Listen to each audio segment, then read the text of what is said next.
देवरानी बनी बेटी। सास ससुर के जाने के बाद सुष्मिता ने ही अपने देवर की देखभाल करी थी और उसकी शादी काजल नाम की लड़की से करवाई थी। सुष्मिता ने एक बेटी की तरह अपने देवर विशाल को पाला था, इसलिए वो अपनी देवरानी को भी बेटी की तरह ही मानती है। ऐसे ही एक दिन सुष्मिता उसके लिए उसके कमरे में कॉफ़ी लेकर आती है और उससे कहती है, अरे काजल, अभी तक तुम सो रही हो, तुम्हें ऑफिस के लिए लेट हो जाएगा, जल्दी से उठो और कॉफ़ी पी लो। आज तुम्हारा ऑफिस में पहला दिन है ना, मैं नहीं चाहती कि मेरी देवरानी लेट हो जाए। दीदी अभी तो सिर्फ 6 बज रहे हैं, मेरा ऑफिस 10 बजे का है। अगर मैं घर से आराम से 9 बजे भी निकलूँ ना तो भी 10 बजे पहुँच जाऊँगी। वो सब तो ठीक है काजल, पर तुम्हें तैयार होने में बहुत टाइम लगता है और वैसे भी सुबह जल्दी उठना सेहत के लिए अच्छा है। चलो जल्दी से उठ जा, मैं तुम्हारी कॉफ़ी लेकर आ गई हूँ, कॉफ़ी ठंडी हो जाएगी। सुष्मिता काजल को ज़बरदस्ती उठाकर किचन में चली जाती है और उसके लिए लंच बनाने लगती है। कुछ देर बाद जब काजल ऑफिस के लिए निकलने लगती है तो सुष्मिता उसे रोकते हुए कहती है, अरे अरे, बिना लंच लिए कहाँ जा रही हो, लंच तो लेती जाओ। इसकी क्या ज़रूरत थी दीदी, मैं बाहर से ही कुछ खा लेती। ऐसे कैसे बाहर का कुछ खा लेती? बाहर का कुछ भी खाने की ज़रूरत नहीं है, मैं अभी हूँ ना तुम्हारी देखभाल करने के लिए। तुम हमेशा घर का खाना खाओगी, अब जाओ आराम से, हाँ, और शाम को समय पर घर आ जाना। काजल को अपनी जिठानी का ये प्यार बहुत अच्छा लगता है। समय यूं ही बीतता है। सुष्मिता अपनी देवरानी की देखभाल अपनी बेटी की तरह करती, पर समय के साथ सुष्मिता का प्यार काजल के लिए गले का फंदा बनने लगता है और वो अपनी जिठानी की रोक टोक से चिढ़ने लगती है। काजल, रात के 8 बज चुके हैं, अब तक तुम घर नहीं आई। तुम्हारी ऑफिस की छुट्टी तो 7 बजे ही हो जाती है ना, देवर जी भी घर आने वाले हैं, तुम कहाँ रह गई? दीदी अब क्यों माँ की तरह हरकतें करती हैं? ऑफिस में काम होता है, कई बार आने जाने में लेट हो भी सकता है। आप इतनी चिंता मत करो और फ़ोन रखो, मैं आ जाऊंगी। समय के साथ काजल को सुष्मिता की बढ़ती दखलंदाजी से अब नफरत होने लगी थी। सुष्मिता जितना काजल का ध्यान रखती, काजल उतना ही अपनी जिठानी से चिढ़ा करती। ऐसे ही एक दिन काजल बिना अपनी जिठानी को बताए अपने ऑफिस के दोस्तों के साथ बाहर घूमने चली जाती है, जिस वजह से सुष्मिता काफ़ी परेशान हो जाती है और बार बार काजल को फ़ोन करने लगती है। आखिर काजल कहाँ चली गई? आज से पहले तो उसने ऐसा कभी नहीं किया, फ़ोन भी नहीं उठा रही। क्या करूँ, मेरा तो दिल बैठा जा रहा है। एक काम करती हूँ, देवर जी को ही फ़ोन करके पूछ लेती हूँ। सुष्मिता को काजल की चिंता सताने लगती है, इसलिए वो अपने देवर विशाल को फ़ोन करती है और उससे काजल के बारे में पूछती है। देवर जी, क्या काजल आपके साथ है? सुबह से घर में नहीं दिख रही। आज से पहले वो बिना बताए इस तरह से कहीं बाहर नहीं गई और मेरा फ़ोन भी नहीं उठा रही। मुझे बहुत चिंता हो रही है देवरानी जी की। भाभी, काजल तो मेरे साथ नहीं है, पर एक बार उसको फ़ोन करके बात करता हूँ कि वो कहाँ गई है। और आप फिक्र करना छोड़ दीजिए, काजल कोई बच्ची नहीं है, मैं और काजल दोनों ही बड़े हैं। देवर जी, कैसे फिक्र ना करूँ, आखिर आप दोनों के अलावा मेरा और है कौन? अच्छा, मैं फ़ोन रखती हूँ, देवरानी जी से बात करके बताना, हाँ, वो ठीक तो है ना? सुष्मिता काजल के लिए बहुत परेशान हो रही थी, पर वहीं काजल अपने दोस्तों के साथ खूब मज़े कर रही थी। तभी काजल के पास विशाल का फ़ोन आता है। काजल, तुम कहाँ पर हो और भाभी का फ़ोन क्यों नहीं उठा रही? माफ़ करना विशाल, पर मैंने भाभी की कॉल्स देखी ही नहीं और मैं अपने दोस्तों के साथ बाहर पार्टी करने आई हूँ। ऑफिस में मेरी एक फ्रेंड है, आज उसका बर्थडे है, इसीलिए हम उसका बर्थडे बाहर रेस्टोरेंट में सेलिब्रेट कर रहे हैं।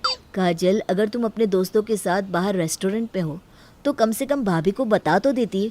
जानती हो ना भाभी हमारी कितनी चिंता करती है, फिर भी तुम इस तरह की हरकतें करती हो। तुम्हें पता भी है भाभी कितनी ज़्यादा परेशान है। एक बार उन्हें फ़ोन करके बता दो कि तुम कहाँ और कब तक घर आ जाओगी। मुझे तो दीदी का समझ में ही नहीं आता, उनकी हरकतें किसी सास से कम नहीं है। उनको बोलो मेरी जिठानी है, जेठानी बनकर ही रहे। काजल, एक तो तुमने गलती की है, ऊपर से तुम ही नाराज़ हो रही हो। अरे तुम्हारी किस्मत अच्छी है जो तुम्हें इतनी अच्छी जेठानी मिली। सही कहा तुमने, मुझे इतनी ज़्यादा अच्छी जेठानी मिल चुकी है कि वो हर समय मुझ पर नज़र गड़ाए रखती है कि मैं कहाँ जा रही हूँ, किससे मिल रही हूँ और क्यों मिल रही हूँ। पता नहीं वो मेरी ज़िंदगी में इतनी ताका झाकी क्यों करती हैं। काजल का सारा गुस्सा विशाल पर निकल जाता है। विशाल भी गुस्से में काजल का फ़ोन रख देता है और अपनी भाभी को फ़ोन करके काजल के बारे में बता देता है। भाभी, अब काजल की चिंता मत करो, मैंने अभी उसके ऑफिस में फ़ोन किया था, वो सब किसी मीटिंग में है, इसलिए काजल आपका फ़ोन नहीं उठा पा रही है। और आप फिक्र मत करना, वो समय पर आ जाएगी। क्या संडे को मीटिंग? अच्छा हुआ देवर जी जो आपने पता करके मुझे बता दिया। आपको पता है मुझे कितनी फिक्र हो रही थी। एक तो ये ऑफिस वाले भी ना संडे भी नहीं छोड़ते। अच्छा चलो ठीक है, मैं फ़ोन रखती हूँ। विशाल सुष्मिता को काजल के बारे में कुछ नहीं बताता कि वो कहाँ है और किसके साथ है, ताकि सुष्मिता को बुरा ना लगे। वहीं दूसरी ओर सुष्मिता भी काजल के बारे में जानकर थोड़ी खुश हो जाती है और उसकी फिक्र भी खत्म हो जाती है। इसी तरह से कुछ दिन बीत जाते हैं और एक दिन जब काजल घर में होती है तो सुष्मिता काजल के कमरे में जाती है और कहती है, अरे काजल, तुम अब तक नहीं नहाई? जल्दी से जाकर नहा लो। मैंने तुम्हारा पानी गर्म कर दिया है और ये गंदे कपड़े भी दे दो, एक साथ सारे कपड़े धो दूंगी। भाभी, हफ्ते में एक दिन मुझे मिलता है घर में आराम करने के लिए, उसमें भी आप आकर बार बार मुझे डिस्टर्ब करती रहती है। सुबह जल्दी उठा देती है और यहाँ तक कि आप मुझे कुछ देर आराम भी नहीं करने देती। मैं अपने कपड़े खुद धो लूंगी और जब मेरा दिल होगा मैं नहा लूंगी। आप जाकर अपना काम करो ना। अरे काजल, तुम नाराज़ क्यों हो रही हो? अगर मेरी बात बुरी लगी हो तो माफ़ करना। तुम आराम करना चाहती हो, ठीक है, आराम करो। मैं यहाँ से जा रही हूँ, अब तुम्हें परेशान नहीं करूँगी।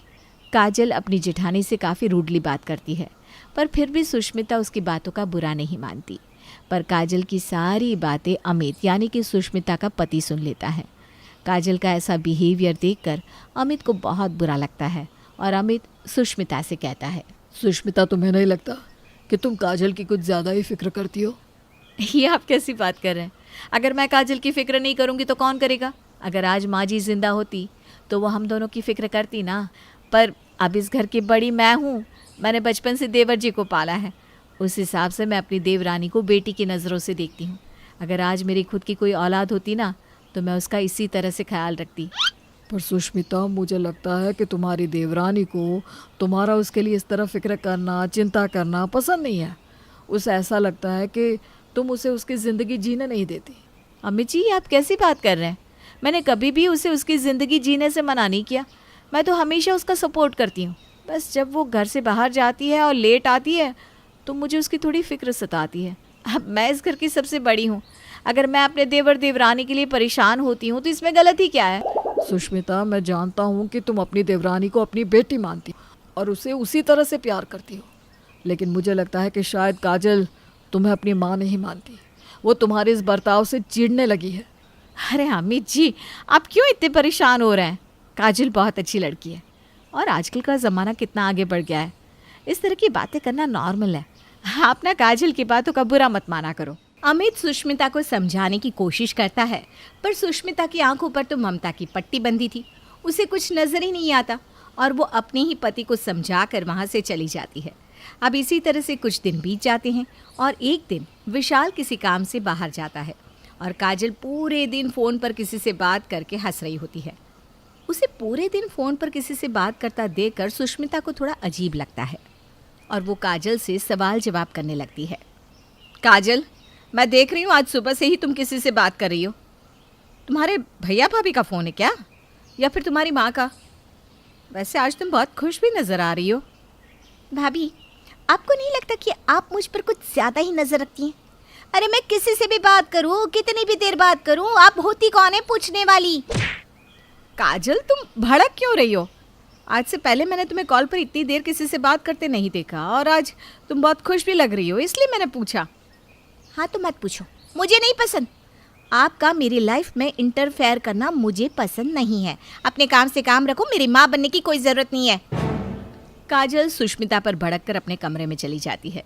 सुष्मिता को काजल की बातें बहुत बुरी लगती है और इसीलिए वो अपने काम से काम रखती है। सुष्मिता ने हमेशा अपनी देवरानी को बेटी की तरह प्यार करा था, इसलिए वो चाहकर भी काजल की चिंता करनी छोड़ नहीं पाती। इसी तरह जब एक रात को काजल लेट से घर आती है तो सुष्मिता उसे देखकर चिंता मुक्त हो जाती है और कहती है, काजल, तुम आ गई घर। तुम्हें पता है मुझे तुम्हारी कितनी फिक्र हो गई थी। आज से पहले तुम इतनी लेट कभी नहीं आई ना। कहाँ रह गई थी और मेरा फ़ोन क्यों नहीं उठा रही थी? एक बार मेरा फ़ोन तो उठा लेती। हाँ, आप नहीं सुधरने वाली ना दीदी। फिर से शुरू हो गया आपका मेलोड्रामा। मेलोड्रामा?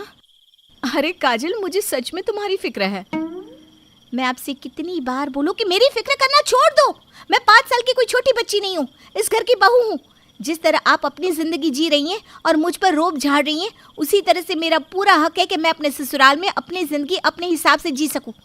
और एक बात, ऑलरेडी मेरे पास एक माँ है, मुझे और माँ की ज़रूरत नहीं है। मत बनो मेरी माँ, समझी? काजल अपनी जेठानी से फिर से नाराज़ होकर चली जाती है। धीरे धीरे सुष्मिता भी काजल की निजी लाइफ से दूर होने की कोशिश करती है, पर ऐसा हो नहीं पाता। ऐसे ही एक दिन काजल कुछ लड़कों के साथ घर आती है और घर पर अपने ऑफिस की मीटिंग रखती है। आप सब यहाँ बैठिए, जब तक मैं आपके लिए कुछ लेकर आती हूँ। हम 10 मिनट बाद अपनी मीटिंग शुरू करेंगे। ठीक है काजल। अब काजल रसोई घर में जाती है और घर आए अपने कलीग्स के लिए कुछ कोल्ड ड्रिंक्स और समोसे का इंतज़ाम करती है। पर तभी सुष्मिता वहाँ आती है और काजल से कहती है, काजल, इस वक्त इतने सारे लड़के, क्या ये सब तुम्हारे ऑफिस के हैं? और तुमने आज अपने ऑफिस की मीटिंग घर पर रखी है? अगर ऐसी बात है तो मुझे बता देती, मैं तुम्हारे कलीग्स के लिए कुछ अच्छा बना देती। दीदी, अगर सच में आप मेरा अच्छा चाहती है ना तो बाहर मत आना और अब मुझसे कोई सवाल जवाब भी मत करना, क्योंकि मैं आपकी किसी भी सवाल के जवाब देने के लिए इंटरेस्टेड नहीं हूँ। हटिए मेरे रास्ते से। काजल मुंह बनाकर अपने कलीग्स के लिए कोल्ड ड्रिंक्स वगैरह लेकर बाहर जाती है और मीटिंग स्टार्ट करती है। मीटिंग काफ़ी देर तक चलती है। कुछ देर बाद मीटिंग खत्म होने के बाद सभी काजल को हग करते हैं और चले जाते हैं। पर ये देखकर सुष्मिता को बहुत बुरा लगता है और सुष्मिता काजल से कहती है, देखो काजल, ये मत सोचना कि मैं तुम पर नज़र रख रही हूँ या तुम्हारी निजी ज़िंदगी में हस्तक्षेप कर रही हूँ, पर तुम शादीशुदा हो।